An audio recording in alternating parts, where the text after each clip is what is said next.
আসন্ন 2026 বিশ্বকাপ বাছাই পর্বের ম্যাচে শুক্রবার ভোরে প্যারাগুয়ের কাছে 2-1 গোলে পরাজিত হয়েছে বিশ্ব চ্যাম্পিয়ন আর্জেন্টিনা। ম্যাচের শুরুতে লাউটারো মার্টিনেজ গোল করে আর্জেন্টিনাকে এগিয়ে নিলেও প্যারাগুয়ের আন্তোনি সানব্রিয়া একটি দুর্দান্ত বাইসাইকেল কিকে সমতা আনেন এবং পরে ওমার আলডারেটের হেডার আর্জেন্টিনাকে হারিয়ে জয় নিশ্চিত করেন।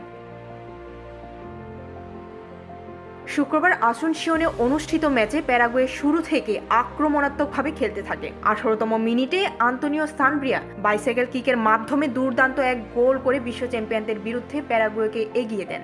এর আগে গুস্তাভো গোমেজের একটি হেড ক্রসওভারে আঘাত করলেও দ্বিতীয় গোল থেকে বাঁচে আর্জেন্টিনা। দ্বিতীয়ার্ধের শুরুর দিকে প্যারাগুয়ে আরও একটি গোল করে এগিয়ে যায়। ওমার আলডারেটের হেডটি আর্জেন্টিনার গোলরক্ষক এমিলিয়ানো মার্টিনেজকে পরাস্ত করে বল জালে জড়ায়। এরপর আর্জেন্টিনার পক্ষে সমতা আনার বেশ কয়েকটি সুযোগ সৃষ্টি হয়, তবে টাটি কাস্টেলানোসের প্রচেষ্টা এবং মেসির শটগুলো গোলের বাইরে চলে যায়। ডেস্ক রিপোর্ট, ভোরের পাতা।